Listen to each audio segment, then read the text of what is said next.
The Drum Candy podcast is brought to you by Drum Factory Direct.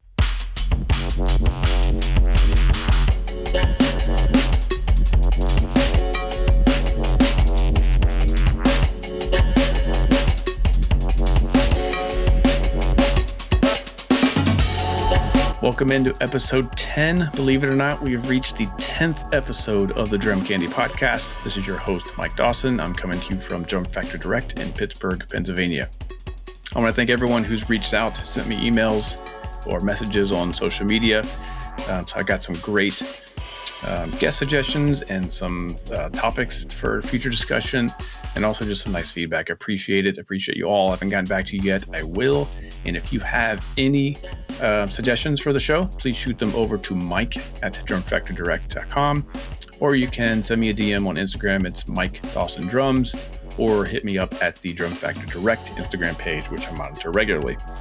Like I said, I've got a bunch of questions, and I will be creating a question and answer segment in for the show, but not this week because we have a nice long hour conversation with Gunnar Olsen.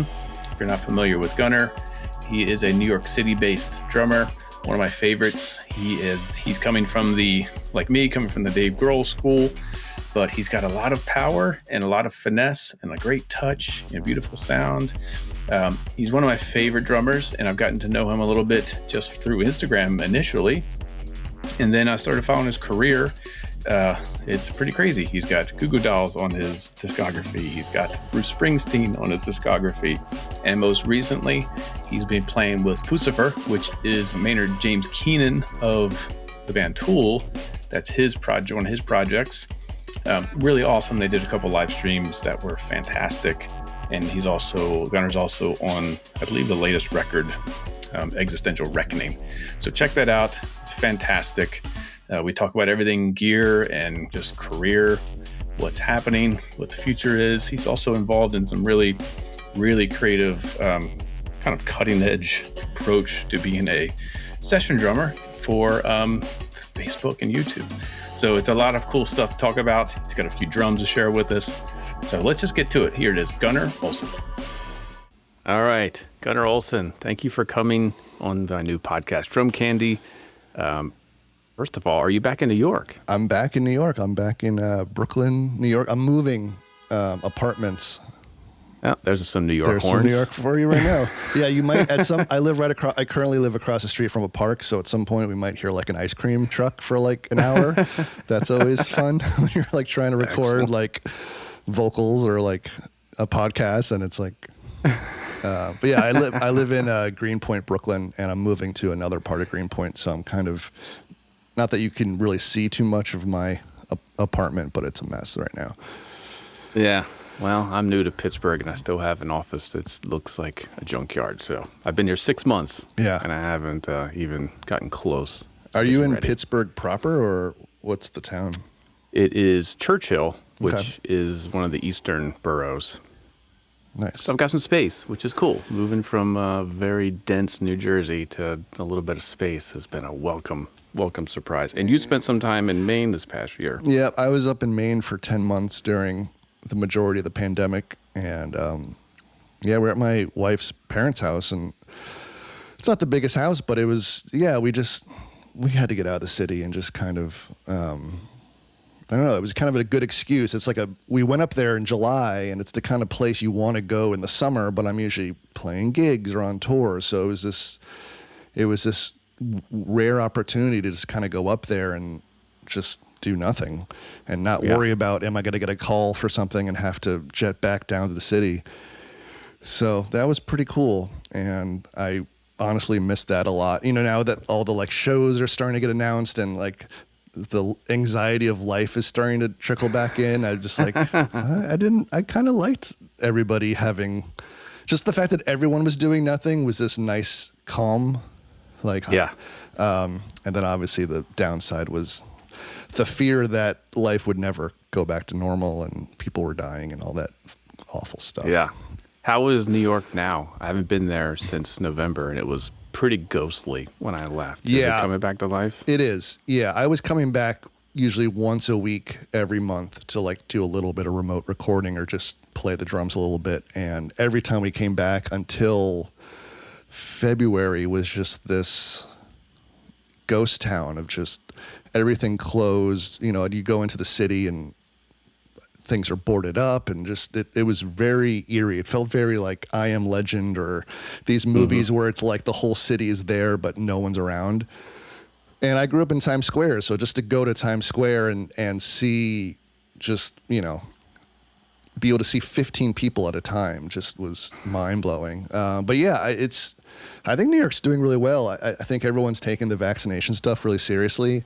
Yeah. And, you know, I live in kind of a remote neighborhood in Greenpoint where there's not a lot of foot traffic. It's mostly families, and I live across the street from a park, and people have their masks. People that I noticed, most people were like kind of holding their masks to like say, hey, I'm aware that masks are a good idea, but I'm currently not wearing it. And if you want me to go into your store, I'll put it on. But it's this kind of hybrid of, it's starting to feel like back to normal. But then, you know, it's not quite there. But yeah, it's starting to feel real again. I don't know. I mean, I've lived kind of my adult life as a hermit, so it really didn't change a whole lot except for gigging. Yeah, same. So what is your, because you were doing a lot of like recording, remote recording, and then recently doing some shows, you know, what's the balance now? Is there going to be some touring adding back into your world? Or are you going to stay away from that scene? I'm not sure, to be totally honest. I do have a few festivals I've been offered with a band. So it's exciting to have some stuff on the calendar, you know? But yeah, I've been playing mostly with Pussifer for the last year, and we've been mostly doing live streams. And that seems to be kind of the plan moving forward. If we're going to do any kind of performance, it would probably be that over touring. We kind of missed our touring window. We were supposed to tour in like April and then do some festivals in June, and all that stuff got canceled. And Maynard does so many things that he's just pretty booked just in life. Like, he has to do Harvest for his wineries, and then he has 2 other bands. So I haven't heard, you know, if we're doing any touring stuff this year. It kind of looks like maybe not, but yeah, there's things like, you know, when I have free time, there's a fun band I play with called the Dexter Lake Club Band. It's a bunch of guys who play in indie bands and started playing weddings for fun, and then it actually kind of took off and they turned into a wedding band. So nice. I have like 5 to 10 weddings offered to me if I want to play them, which is just bizarre. Just the idea of going to a tent with 50 to 100 people is a little terrifying still, but they should be behind a kit and you can hide. Yeah, so I mean, I might play some like, honestly, like the idea of just like playing any kind of gig sounds so appealing right now. Like I kind of want to go play a wedding. Yeah, is that like traditional wedding, like Casey and the Sunshine Band? And no, Michael like Jackson? our whole angle is that we're the rock band that kind of comes and crashes the wedding, and that's what people hire us for. So we're playing, you know, a lot of 80s, a lot of indie rock stuff, a lot of Beatles, Rolling Stones, like raw fun, like the stuff that like when you see a cover band, you're like, oh, that's kind of cool. Like we try to do that side of things, like play just, you know, fun Motown stuff, but a little punkier with a little bit of a white dude aggression. You know, yeah. So I want to dig right into the Pussifer gig. Yeah. And since this is a show all about gear, I want to know how you went about learning these songs, which were heavily programmed in a lot of ways, or at least produced. Yeah. What's the process for unpacking that and then applying it to the live kit? Because when you perform this stuff on the live streams, it just sounded like a rock band. Yeah. But yet you were producing the parts that were pretty darn close to what's on the record. Yeah. Well, thanks. Yeah. It's, the record I'm on a little bit is their last record called Existential Reckoning. And that was the first live stream we did was basically playing their brand new record the day it came out, which was just kind of a lot to unpack. And so I think the hardest part of that was, you know, a lot of bands we're not the first band to do a live stream by any means, but a lot of bands, when they play live, I think some of the some of the fun part about seeing a band that you love live is they're going to probably find things to either switch up just because the songs have evolved, or maybe there's a super electronic part, but when they get to it, they kind of like, maybe they break it down to just a kick drum, or they do something different live that they're not trying to recreate the record. But, you know, this was, because the record and the live stream were coming out the same day, they had to be kind of on par with each other. Like, we couldn't do a totally different version of a song that someone's never heard. Right. We wanted to be very true to the sound of it. And yeah, I would say the record is probably 80% programming, and then all the real drums are super cut up, manipulated, and then layered with other electronic samples. So it's just this total hybrid of, you know, it almost feels like the drum machine is the drummer, and then the like live drum parts are kind of like the percussionist. And that's kind of the way I looked at it. I just step back and you say, okay, what are the sounds that are the most important? Let's maybe put those on like a kick trigger and a snare trigger. And we definitely didn't want to have me playing like an SPDS, because I'm sorry, it's no one's getting like pumped to see a drummer playing SPDS live. It's just not, I don't know. That's a whole other conversation, and maybe a personal preference. But, you know, there was times where I had to play pads. And so I had a couple of those, I think like PD8, like Roland, just real simple round things. And I really tried to, like, you know, there's a few half of songs where I'm on that. And then maybe the second half of the song, I would then either move those sounds to playback or triggers, and then maybe play it on like play the kick part on a floor tom that's super muffled with the trigger. So you're still hearing the electronic kick sound, but now you have a little texture from the floor tom. And it just kind of like kicks it up a little bit of a notch, where now you're starting to hear some air, some, you know, stuff you can have in the overhead mics that just add a human element to it. And, you know, I had like a side snare that I would keep like a cut up cymbal on, and just nothing like revolutionary that people haven't been doing, but finding, you know, stacks that sound kind of white noisy that match with electronic claps that add. So when you hear it, it adds this liveness to it, but you're not missing the fundamental sound of something. So yeah, but I mean, I had to listen to that record for maybe 3 weeks, all day, every day, before I even sat down behind a kit. Okay, just so to you kind kind of of had it memorized in your subconscious a bit. Yeah, I've only made charts like twice in my life, and both times I've regretted it. I just there was one time I went to the studio and I said, I'm going to be a pro drummer, and I made these charts, and I was just glued to them, and I was messing up, and I stopped the song, and I said, can I just listen to this like 4 times in a row? You know, can we take like 10 minutes? And ever since then, I just listen and listen and listen, because that's what I did when I was a kid. When I was a kid, I would listen to And Justice for All or Nevermind or Pork Soda, and just you know, I just listened to these songs so much, played along on my pad kit, and then I just knew all the parts. You know, I tried to learn them, but it just kind of if it seeps into your system, it's really in there. And I find that's better too, because I can learn the songs, I can listen to them. I mean, the play counts on these songs were like in the 40s and 50s, each song. Just like, man, I listened to them so much that when I got out to LA, and Matt, the musical director, guitarist, if he wants to change an idea, I'm not like, wait, what part of the song? Like, I know exactly what he's talking about. So I don't know. For me, it just works that way. It takes a little longer, but it feels more musical where it feels like I'm playing along to this song that I love, that I know, rather than trying to remember or like read a chart. That makes sense. It kind of puts you as almost like a band member state of mind right away. Like, those are your songs, right? Owning them.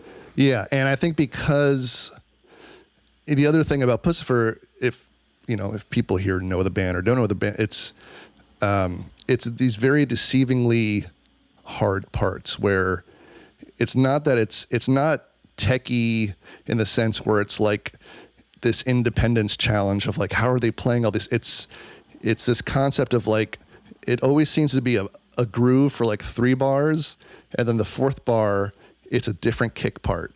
And then it goes back to the first thing for 2 more bars, and then 4 bars of it just always seems to change just enough that it keeps it interesting and feels kind of random, but it's all super intentional. And the times I would try to be like, oh, this part, I'll just keep it like this.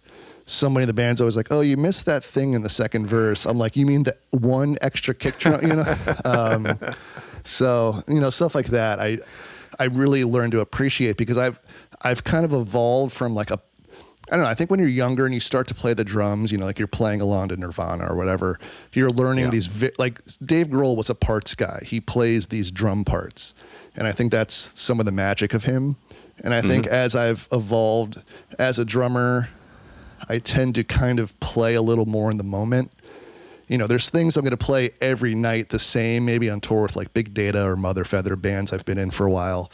But there's always these sections of songs I kind of let the moment or the night kind of dictate what I'm going to play. And it's not going to be super different, but it's not going to maybe be the exact same fill. Or maybe instead of a ride, I might do the hi-hat. Maybe it just feels more like that's where it's going. And this gig with Pussifer definitely was like, you got to play these parts. And I think because I kind of switched away from that for a few years, it made it a little harder too. And also, like, it was the pandemic. I was up in Maine. I wasn't playing the drums that much. So to get this really drum-heavy gig, it really felt like running a marathon after not going to the gym for 10 months. Yeah, I bet. So when you get to your drums, how do you start piecing it together instrument-wise? Like, you just have a core kit that you started with, or was it all just experimenting the whole time? The last 5 years, I've been playing with more electronic bands like Big Data or Fisher Spooner, where I kind of expanded my kit a little bit with like a second pair of hi-hats that I keep super tight, or like a stack on, like, I kind of started to have this kit that was working well for these moments when I know I want to go a little more electronic sounding. So I kind of started with that kit in mind. And, it's kick, snare, 2 toms. I have a second hi-hat, and then right next to the second hi-hat, I have usually a 16-inch stack of some sort. And but the Pussifer stuff has very little cymbals, so I knew I didn't really need to have really any cymbals, but I wanted to have something because it just feels really weird to not have a crash cymbal. So I ended up, for the first live stream, just having one crash to my right, like a crash. I got a crash ride, my first crash ride ever from Zildjian. I was like, well, it literally says crash and a ride. I can just do both on it. And it's like, it's a 20-inch, which is like super small for me for a ride, but it has just enough of a bell sound that I was like, well, it's there if I need it, and it's kind of out of the way. But what that meant is I didn't have a crash next to my hi-hat / rack tom. So I had all this kind of real estate available.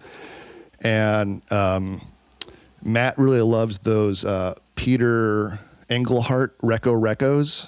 Oh, right. Yeah. It's like this kind, cool. if you haven't seen one, it basically looks like a longer cowbell, and then on the bottom it has these 2 large springs. Right. I guess some people play it upside down so you hit the spring, but it has this very, like, to me it sounds like Matt Chamberlain. It's just like that kind of Birdman meets, like, I'm a drummer, but I'm also playing percussion sound, which is cool. And so not having a crash cymbal like right to my left where it normally would be, I was able to put one of those there.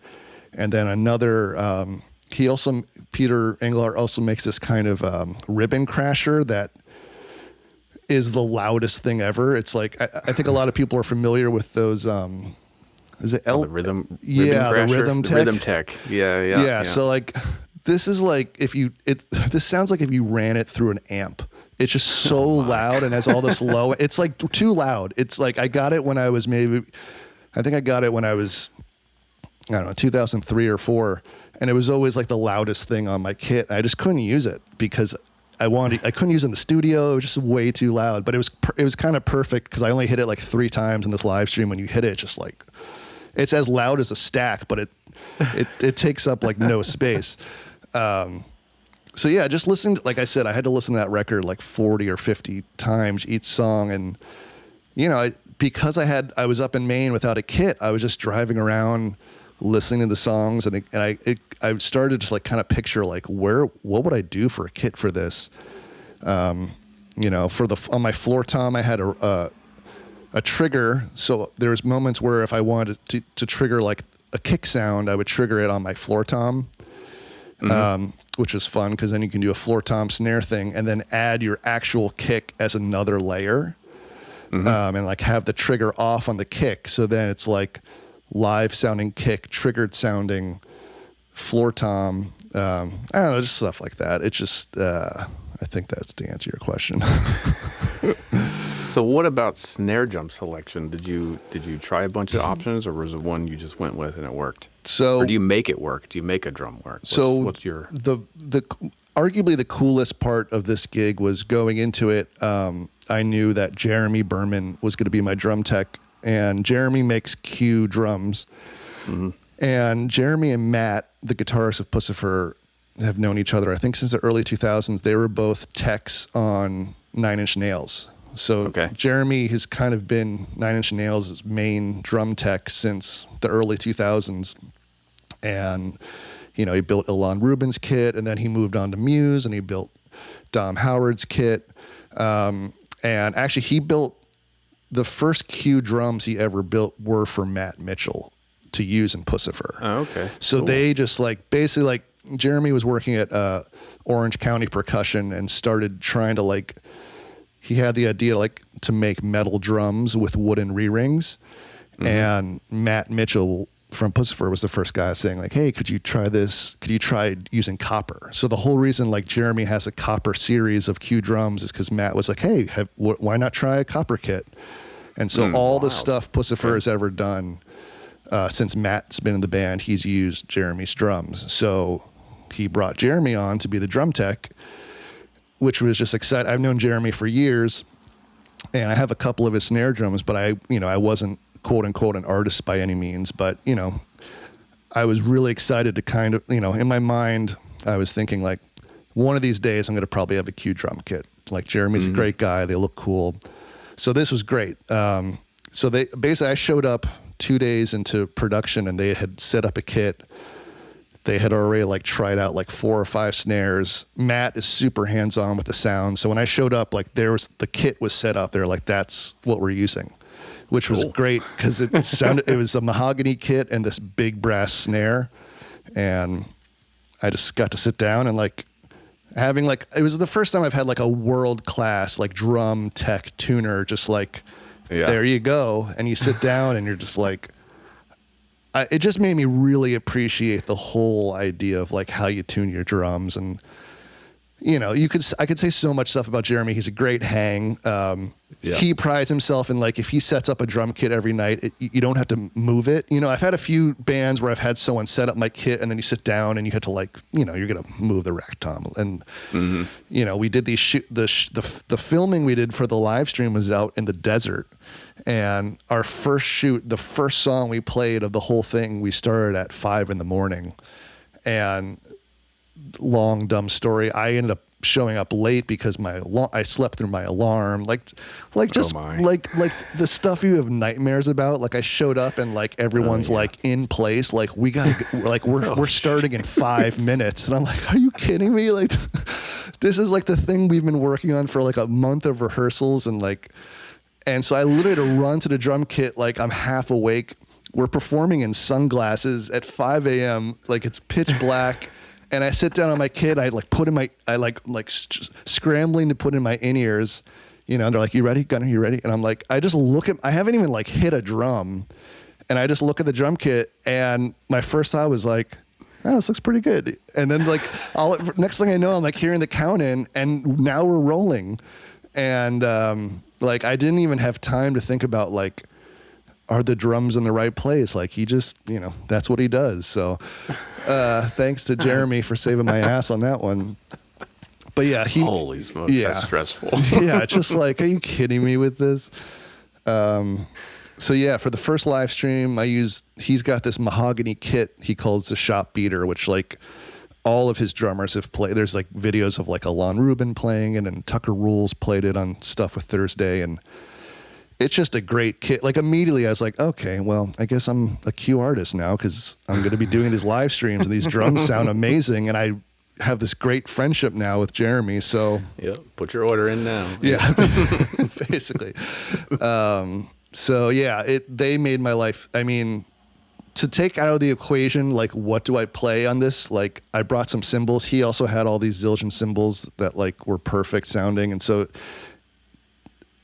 the fact that those guys really knew the sounds of everything and I could just focus on playing, it was really great because, you know, I think a lot of drummers have fallen into the remote recording thing in the pandemic. You know, I had been doing it for a few years before, which set me up pretty nicely to like be able, you know, March and April of last year, I got the most remote work I'd ever gotten before, which was exciting, but also daunting because I've always felt like a bit of a hack engineer, you know, like engineering my drums. And now I'm sending, you know, I feel good working in the computer and producing and mixing, but now I'm on like Sweetwater, like buying more mics and more mic cables and like dealing with phase and just, so after like a whole summer of exclusively working by myself and trying to like just get usable sounds to send people that I feel good about, but like, you know, there's always in the back of my mind, like, what am I doing? It just felt really good to like show up to a gig where all I had to do was just perform and just focus on what to play. And, I don't know, that was an amazing experience. So were they tuned like drastically different than what you normally would do? What was his secret? I'm sure Jeremy won't mind us spilling his secrets. You know, a lot of it is I've realized I tend to over muffle the drums as a crutch sometimes, where I just can't like totally get a drum to sound. I find the hardest thing about drums and the most impressive thing about drum tuning is when you can have a drum that's open that sounds good. And I start to get in the weeds with like overtones and just like, I want to hear the drums breathe, but like maybe on my snare, I just don't want to hear a pitch, you know? And one of the things I learned from him is he was tuning the floor tom so much higher than I would ever tune it. And it felt really, I had to kind of get used to it because at first I was just like, I kept being like, hey, can we tune this lower? And he's like, it's a floor tom. It's not a kick, man. And he kind of kept, he's like, John Bonham, listen to his floor tom, man. It's not like this low thuddy thing. And I would play it and I just kind of was like, I gave in. I said, you know what? I'm going to trust everybody because, you know, Matt's listening to the recordings every night and everyone's saying this kit sounds great. And then I'd film it with my GoPro and I'd back away or I'd have him play the kit and go 20 feet away. And it's like, oh, these drums sound perfect. And so it kind of messed me up because I was starting to like feel pretty confident about my tuning. And then I realized the way it feels and sounds right when you're at the kit can really mean so many different things if you're like 20 feet away, or how does it sound recorded? How is it working with the bass? How's it working with these loud guitars?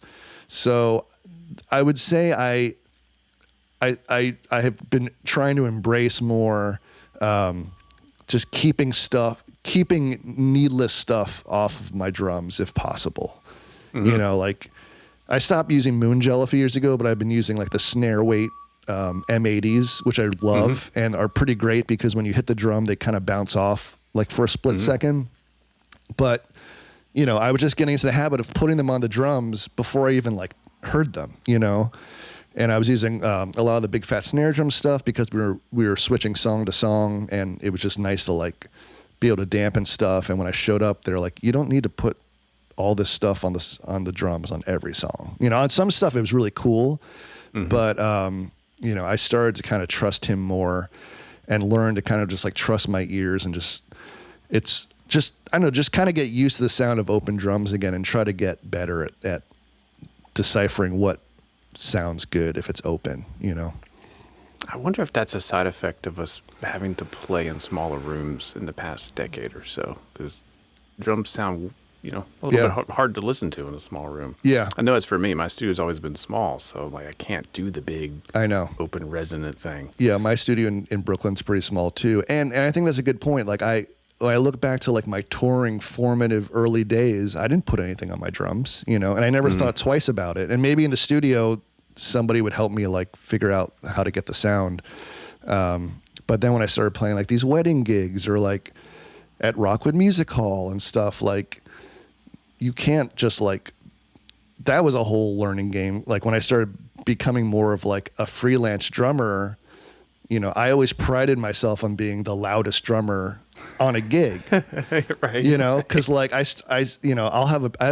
going to talk about like our first snare drums. I found some great pictures of myself in like a basement in like 2001 with my old punk band playing my first snare drum. And, like back then the only thing going through a PA was maybe was vocals. There was no miking the kit, and the only way I felt like you sounded pro was if you were the loudest band, especially if you were you had to be the loudest drummer in like a punk band to like really stand out. So yeah, I mean, I had to relearn how to play the drums probably from 2008 to even now. Just like how do I feel comfortable? Because I feel more confident playing the drums if I dig in.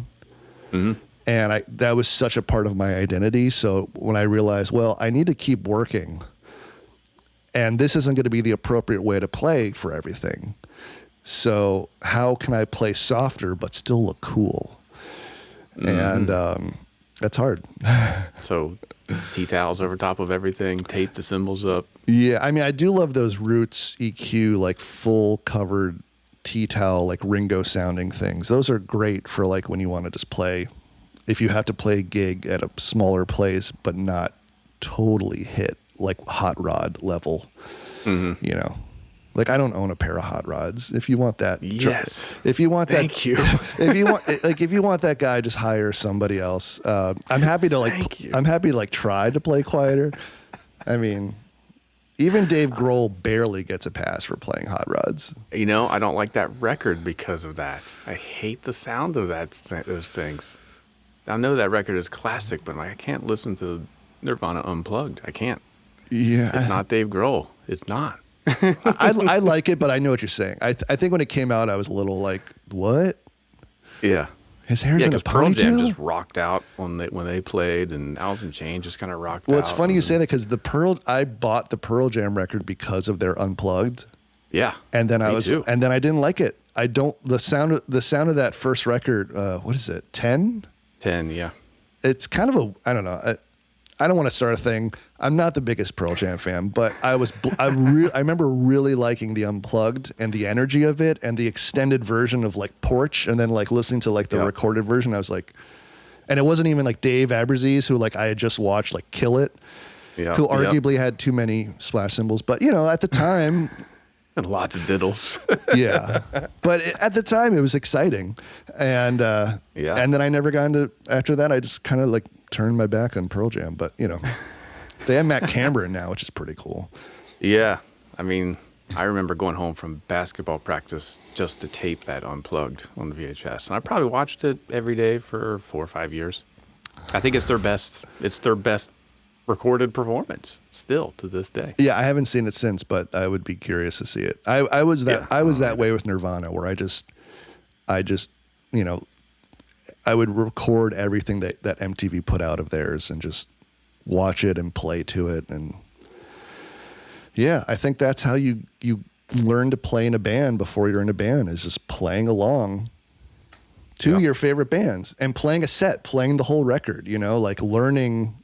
I would get like Nirvana bootlegs of them playing live at Reading Festival for 2 hours and just play the set. Oh, cool. Never did that. Like That's cool. It was just, I would sing all of Dave's backing vocals and it's like, I'm Dave Grohl. This is what you do. Like, oh, there's backing vocals. That's what the drummer does. So like when I joined real bands down the line, I was like, oh, I taught myself to sing backing vocals while playing the drums, like, by accident. I never even like thought that's what I was learning. Like I was learning to do this, but it just that's the great part of like the formative years of learning a language or drums. Like it's just, you're such a sponge. You just do it. Yeah. You I know? didn't think about it. Yeah. So what was your first snare drum? It's so it was, we got it at, there was a drum shop in New York for a long time called the Modern Drum Shop. Mm-hmm. Am I saying that right? Yeah, I think that's right. Didn't they sell the collapsible drum kits for a while? Yeah. So they used to make these nesting kits that pop up on Instagram or social media, where it's literally like they cut the drum in half, and then they almost have like these like bolts on them. Like it's yeah, like luggage. Yeah, like it must rattle. I don't know how it doesn't make a lot of noise, but I grew up in New York City, which is not the easiest place to play the drums. And so when I wanted to start taking drum lessons, my dad said, okay, well, we'll get you a drum pad first. You'll take lessons. And then, you know, if you keep with it and you're doing okay, we'll get you a snare drum. And then after the snare drum, I got a drum pad kit. After the drum pad kit, so there was like kind of dangling these carrots of like how to keep focused, but he didn't want to just get me a drum set right off the bat. So I had a snare drum kind of first, and then a drum pad set. So I had this like quiet, really crappy drum pad set with like a kick and toms, and then an actual snare drum and like a B8 Pro ride and like, you know, whatever crap hats. And so the snare, I admittedly didn't know much about drums until like the last 5 to 10 years in terms of like shells and stuff. So the thing I remember, and I might be remembering it wrong because I got this drum probably in 1995. I think it was something like it was either like a pearl shell, but with Remo lugs, or vice versa, maybe a Remo shell with pearl lugs. It was something that Modern Drum Shop put together, basically. Okay. And it was wood. And by the pictures, it looks like it was probably about 6 inches, and it had like a black wrap on it. It wasn't like, it looked fine. Like it was literally my only snare drum from like 1994 when I was probably 13 or 14 into college. Like I went to SUNY Purchase. I studied jazz drums, whatever. And it was like literally my only snare drum through college. So it must have sounded okay. You know, like, do you remember what it sounded like? I guess it's gone by now. Yeah, unfortunately, when my first kind of real band, the Exit, started touring, it ended up becoming my you know, the spare snare drum you keep in the van that you only use if your main snare breaks. And I had this awesome Yamaha kit that I got at basically in New York City on 48th Street, there was Manny's, Sam Ash, and on 46th Street, there was Drummer's World and Modern Drum Shop. And so I got the snare at Modern Drum Shop, and then I got a wine red Tama kit, wine red Tama Rockstar kit. That was my first kit. Nice. And I had that until I went to college. And when it was time to go to college, I was like, Dad, I need a real drum set. Like this is, I'm going to get like laughed out of like whatever. I wasn't ever planning to like go into the world of jazz, but you know, it was a way to keep playing the kit. And my dad really wanted me to go to college, and I got some good scholarship crap and whatever. So I got this awesome Yamaha. I think it was definitely early 80s. It didn't have any like markings on like what like brand it or like what series it was. I think it was Beach. Someone was like, "Oh, that looks like a Beach touring kit," but it didn't say that. It just said Yamaha on it, and it was this kind of orangey red 20-inch kick drum, 13, 16 toms, and it was just it looked great. It sounded great, and that whole kit and my first snare drum and our whole touring van got stolen. Oh. Literally the day before a tour. Oh gosh! Like we had Sounds like an inside job.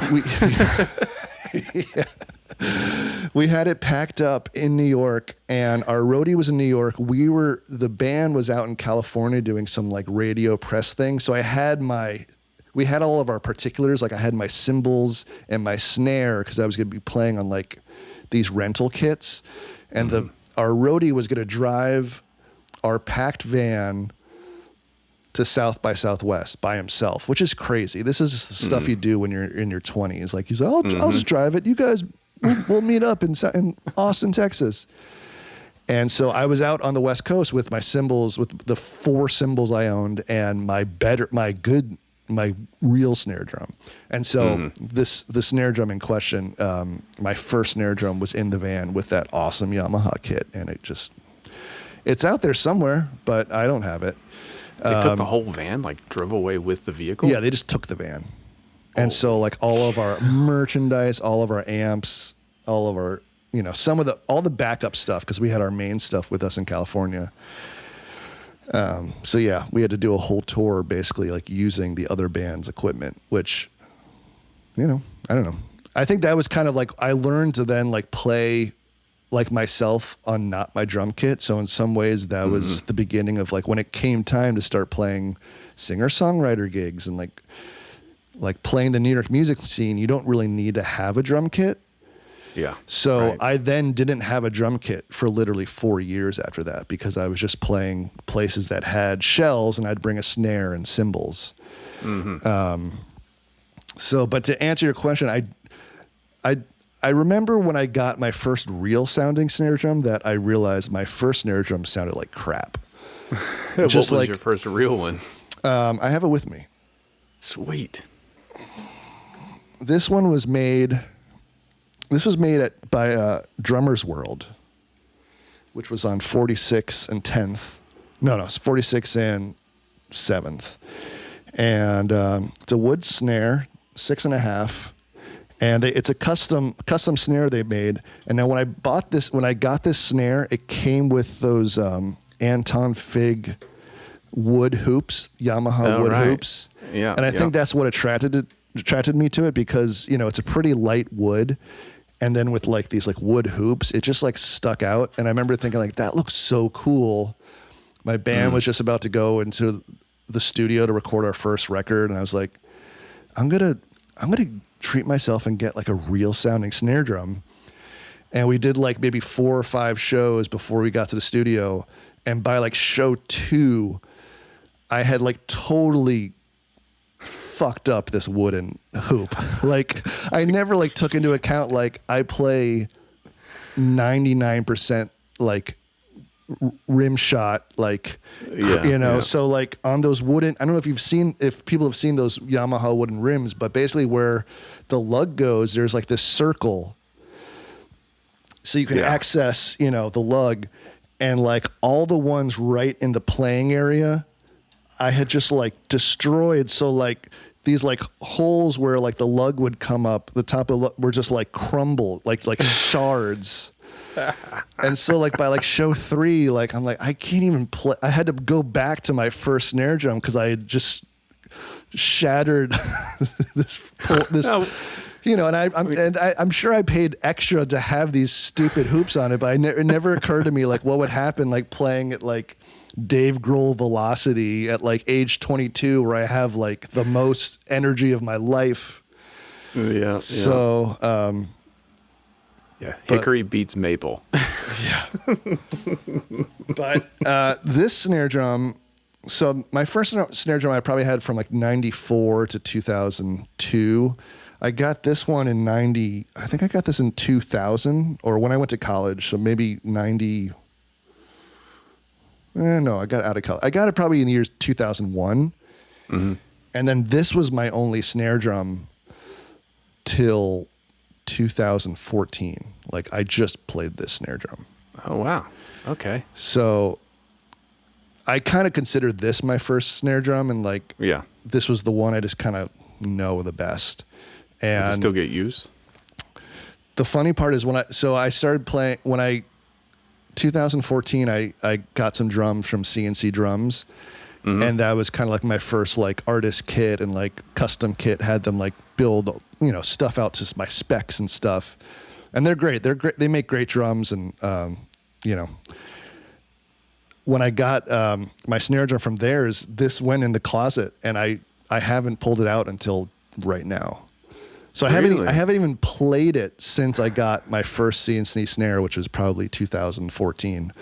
Wow, you got to take that thing to the studio today. I know. That's what I was going to do. And I was going to do that, except I got literally a new snare drum in the mail today. And I was like, well, I could either take this first snare drum, because I had to walk my studio's like 3 blocks away. And of course, all my cases are there. So I was like, I'm either going to walk down the street with one snare drum or 2. And the new one's copper and it's kind of heavy. So I went and played the new one, but I really did want to play both today, but I didn't get to play both today. So the new one, is it a Q drum? I have that too. Hold on. All right. So this is the Copper Gentleman 7x14, and it's basically this is what I used on the second Pussifer live stream. Okay. Not this exact one, but what I love about this is he did separate lugs instead of the kind of, you know, there's usually like a lug in the middle. And so the first live stream I used one of his brass snares. And then during it, I was like, I want you to build me this exact same snare, and whichever one sounds me better, send me that one. And then he just trusted him to do that. Well, and then he just sent me the actual snare, because Jeremy's the nicest guy ever. And then when we did this second round, I was like, should I bring the brass snare back out from New York? And he's like, no, we'll just use something else. And we used a steel kit, galvanized steel, which sounded ridiculous. And then one of these Copper Gentlemen. And again, I was like, so can I have this snare drum too? And he's like, no, the snare drum's mine, man. I already gave you a snare drum. But he made me one just like it. And it just showed up, and I just played it for like 20 minutes. And I was a little late to the podcast because I was playing it. And I love it. That's an excuse to being late for sure. What do you hear in copper that is different from the brass? It's a little more, to my ear, it's a little more, what's the word? It's a little darker. It's a little less, it has great body, but it's a little less super rock. Like, I feel like brass you can get really raucous and just like epic rock, like Matt Cameron, like that Keplinger sound, you know, like the brass, the Q brass snares, you can just do that. And the copper seems to have like a growl to it where you can really lay into it, and has that like low mid fundamental thing going on, but it's not quite as bright. It's a little more, it's just darker. When I got out to LA to do the live streams for the first week, he wanted to build a galvanized kit for us to use because he has a new lug design that he wanted to be in the live stream, and all of his current like shop drums have the older lug. So he's like, I want to build a kit for this, which was, you know, so cool, you know? No, Jeremy, don't do that. Yeah. And for the record, he built a kit that he like for him, like it wasn't like I'm building you this, like, you know, I then had him build me a kit, but, so for the first week of rehearsals, we actually used Ilan Rubin's copper kit that he uses with 9-inch nails, which was like, this is pretty cool. And 26, 13, 16, and really loud, really powerful. But I noticed when we got when we swapped out the copper for the steel, similar to the brass versus the copper, the copper drums sounded great. I feel like they're a little darker, and which works, you know, it's like a really cool sound. I think I prefer the brass over the copper, but I know there's like people like Dan Bailey who've talked about like loving the copper recording, like rock and roll stuff. So I'm really curious to mic it up. I think I'm gonna have to I'm gonna steal a page out of Carter McLean's book and do like maybe like 4 or 5 different snare drums and film it and record it, just because I'm really curious. I've never sat down and really did that. I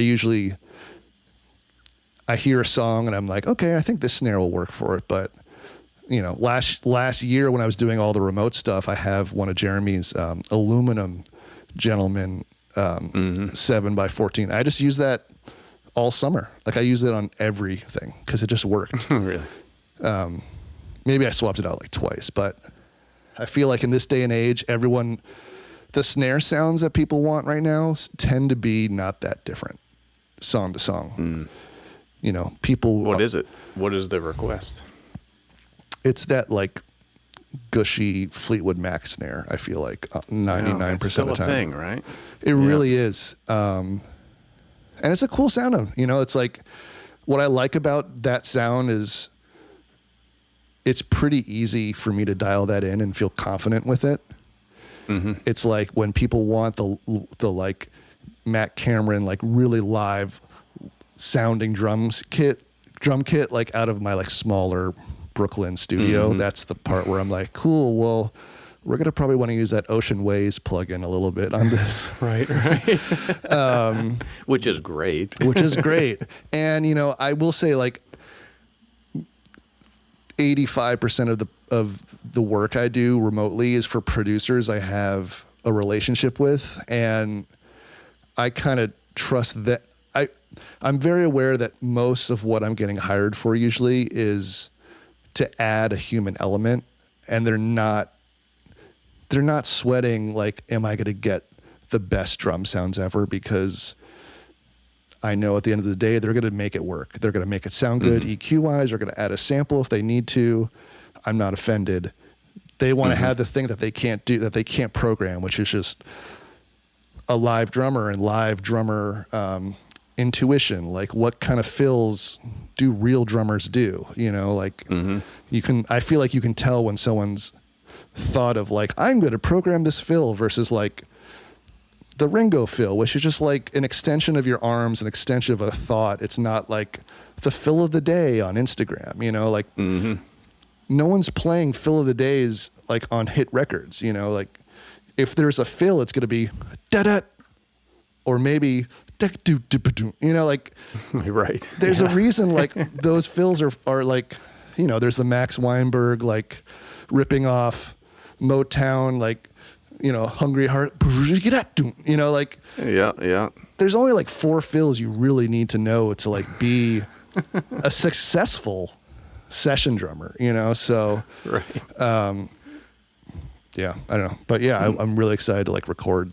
Jeremy just built me this awesome galvanized steel kit that I haven't recorded, but just like the way it feels in my studio, I'm just like, this doesn't feel like anything I've ever had before. Just, so I'm pretty sure it's going to sound good because it's basically what we used on the live stream, and that sounded incredible. So I'm pretty excited.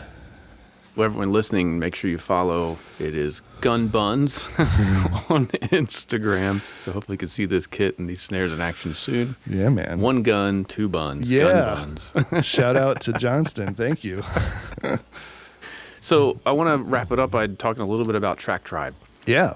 And kind of what it is, because to me it's a little it's amazing. You're producing content all the time, but I'm not really sure, you know, what's the business model? It seems like a new way of becoming a session musician.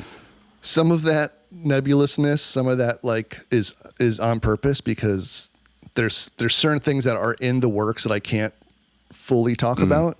The general idea of it is that, or like the story I can tell so far is in 2014. Some buddies of mine started the YouTube audio library, and it basically YouTube was running into the problem of like, you know, people were going on vacation and then like syncing up their vacation footage with like a Rihanna song, and then Rihanna's record label would then have the song taken off the video because copyright laws, and they were starting to YouTube was starting to have so many content makers making these videos with ads built in that they literally no one could afford to have all these videos getting copyright strikes, and then there's no music or the whole video is muted. Mm-hmm. So my buddies had the idea, we should hire a bunch of musicians and build a royalty-free library. Just a bunch of music, bunch of genres, anybody can use it, and it can't get taken down. Now, what was great about this is they reached out to all their musician friends and were like, hey, we just need music. Can you guys make music? And so before I knew it, I had this contract with, a few of my friends we made like 450 songs in a year. That's crazy. Of like eight genres. And, a lot of it was like we'd go to a studio for a day and just bang out as many songs as possible. You sit around and like someone starts playing a riff. Like, okay, today we have to do 10 bluegrass songs. Today we have to do 10 songs like The Cars, or, I was online like on YouTube tutorials, like how do you make a dubstep song? Just like, it was like this boot camp of music making and production that it was such a crazy year. It was like all I did every day, like trying to make 1 to 5 songs a day. That's so much. I'm on like, yeah, it was crazy. I was like on planes to go tour and like making songs in the airport. And, but we did it. I mean, basically the idea was like, they reached out and said, hey, can you guys do this? And we said, we don't know, but yes.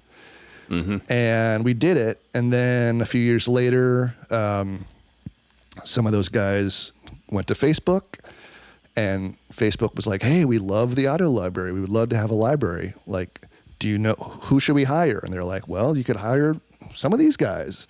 Mm-hmm. And so before we knew it, we had made thousands of songs for these audio libraries, and we're like, hey, we're pretty good at this. We should start a collective of us and all the people that have been doing this and make our own library. So we've basically, that's kind of how Track Tribe started. It was kind of including a lot of the people that were making the music and making the decisions of like how to do it. And so the part I can tell you is that's kind of how it started. And we've been slowly building our own library, and to this day, we've released 100 songs on, Spotify, iTunes, basically 10 songs per record of songs that people can use. People can use them in their videos, whatever, they're all available on YouTube. They're all in the YouTube audio library for people to use. So it's kind of been like an experiment. We still, separately and independently work for these companies and make, pretty good money making production music. And then we've also on the side have been building our own library that we're still kind of figuring out the best use for it. There's 100 songs out there to the public, tracktribe.com, or just look up Track Tribe, one word. And it's cool songs. It's mostly instrumental. There's a few with vocals. But yeah, we're still kind of, the next part of the answer is still kind of, I can't quite talk about, but yeah. And I hate when people say that. It's so, I mean, business, yeah, it is what it is. But the real great part of it is I've learned how to become a producer, how to mix music, how to master music.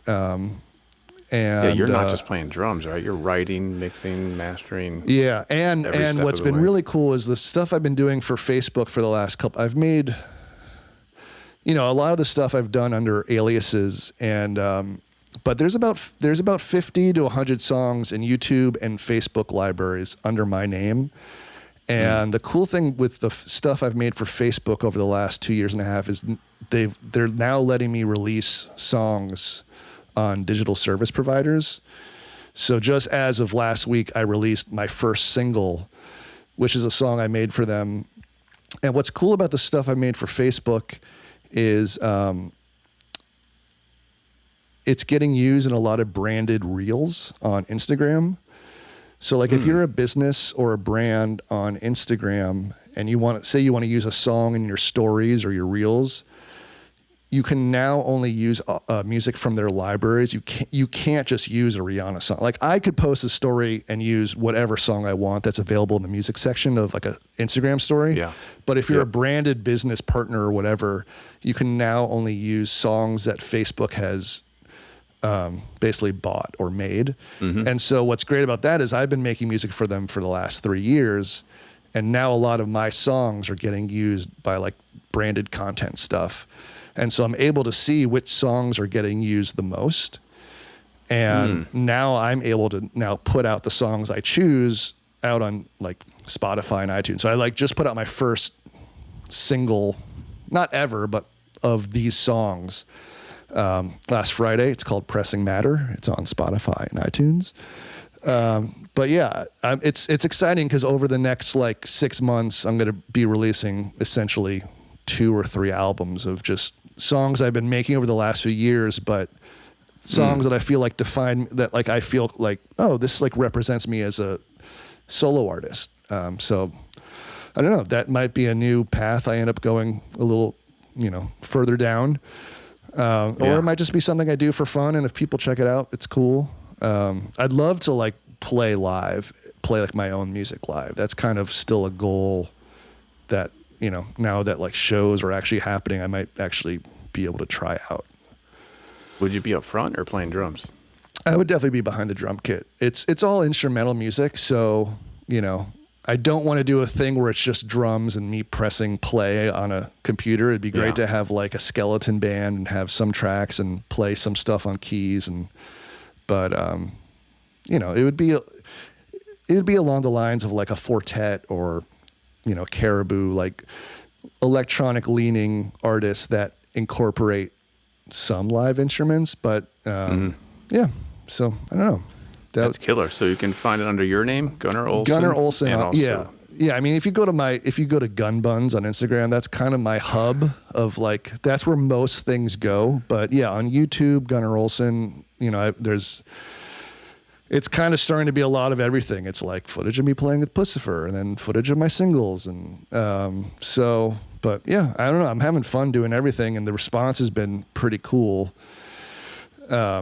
for all that stuff too. So I don't know, maybe there'll be more of it, is what I'm saying. Yeah. Keep killing it, man. It's been inspiring to watch the past couple of years between Springsteen and Pussifer and then Track Tribe. I'm like, this dude's taking over. Look out, everybody. Oh, thanks, man. Well, you and Mike were great, early cheerleaders of that stuff. So that's been appreciated, and it's good to catch up. I'm glad you're back on the pod waves. Yeah, you can thank Ben over at Big Fat Snare Drum for bringing me back. Oh, he man. wouldn't let me quit. I can't say enough good stuff about Ben over at Big Fat Snare Drum, but I won't because whatever. He's too handsome. Yeah. That's true. Maybe that's why I'm mean to him. All right, Gunnar, thank you so much for coming on to the show. Hopefully we can bring you back once you get to know this new kit and new snare. We can get some samples dropped in. But yeah, man. In the meantime, everyone follow Gun Buns on social media. Go to his YouTube channel. Look up Track Tribe. Check out the new Pussifer record, Existential Reckoning.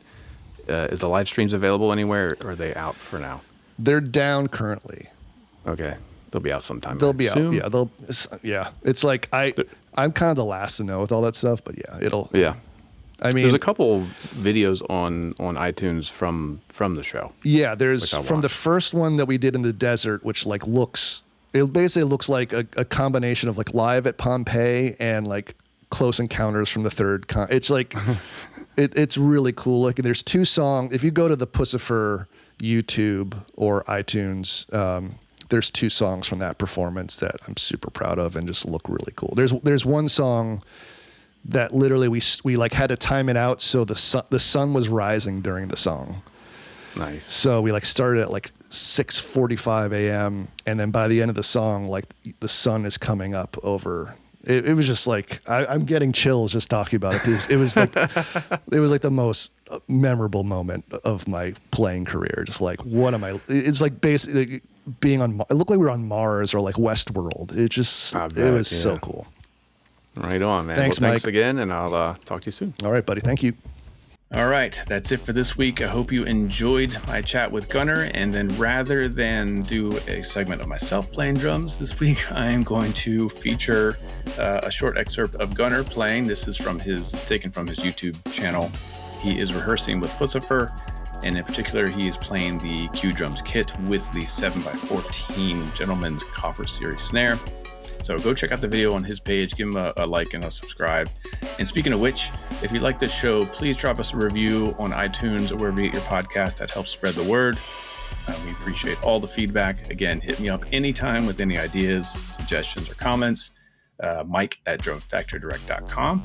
And we will see you next week. So let's wrap it up. Here's Gunnar jamming out to a Pussifer song using the Gentleman Series Copper snare. See ya.